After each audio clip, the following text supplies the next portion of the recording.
جی میری YouTube family السلام علیکم۔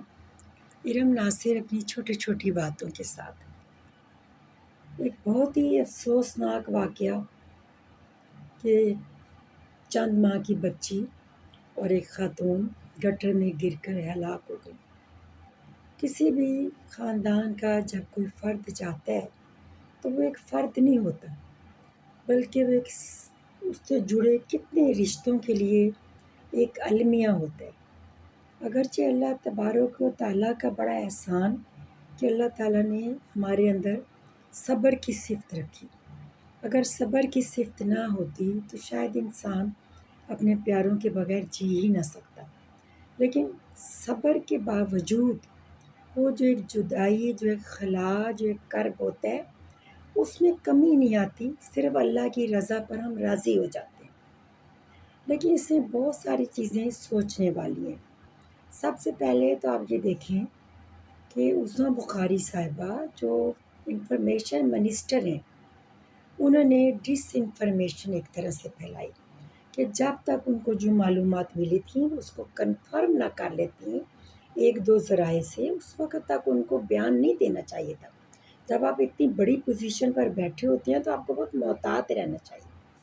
دوسرا، جتنے بھی ترقی یافتہ ممالک ہیں اور ہمارے وزیروں اور مشیروں نے تو بہت اچھی طرح دیکھے ہیں، آپ نے دیکھا ہوگا کہ وہاں جب کوئی کنسٹرکشن کا کام ہوتا ہے تو وہ اتنے ایریے کو کارڈن آف کر دیتے ہیں، سائن لگ جاتے ہیں اور وہ اورنج سے کلر کی برجیاں رکھ دیتے ہیں۔ بعض جگہ انگلینڈ امریکہ میں تو آپ نے دیکھا ہوگا کہ وہ اورنج اور وائٹ کلر کی باقاعدہ گرل سے اس کو کارڈن آف کر دیتے ہیں۔ شہروں کو خوبصورت بنانے کا کام تو بہت عرصے سے ہو رہے ہیں، گھر گرائے گئے، مارکیٹیں گرائی گئیں، دکانیں گرائی گئیں، لیکن گھر پاکستان، ہمارا گھر کیسے خوبصورت ہوگا؟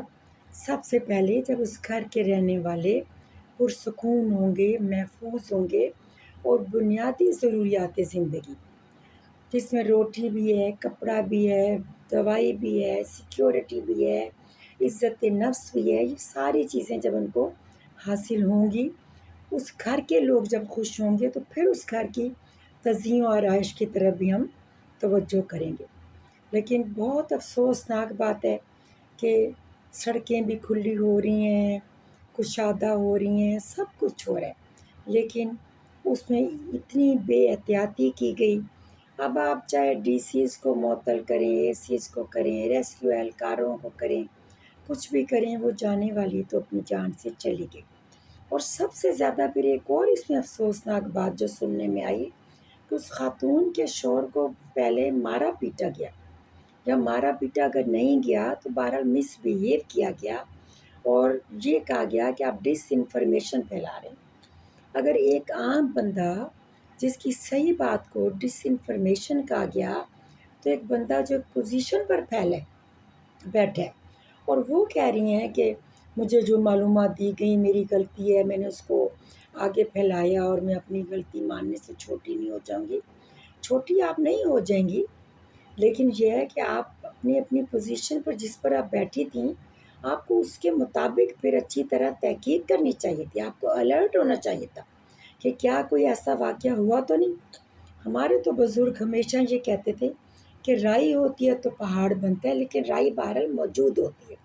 تو اگر اس طرح کی کوئی خبر آئی تھی تو اس کا مطلب ہے کہ کچھ نہ کچھ اس میں صداقت تھی، آپ اس کو تحقیق کر کے پھر میڈیا پر شیئر کرتے ہیں۔ بہرحال اللہ تعالیٰ پاکستان کا، پاکستانی عوام کا حامی و ناصر ہو۔ یہ چیز تو سب پر یہاں ہے کہ سب سے زیادہ بے توقیر اور کم قیمت عملی طور پر پاکستانی قوم کو سمجھا جاتا ہے۔ لفظوں سے آپ جو بھی کہیں، لیکن عملی طور پر اپنا خیال رکھیں۔ انشاءاللہ پھر ملیں گے چھوٹی چھوٹی باتوں کے ساتھ۔ آج دل ذرا رنجیدہ بھی ہے۔ اللہ حافظ۔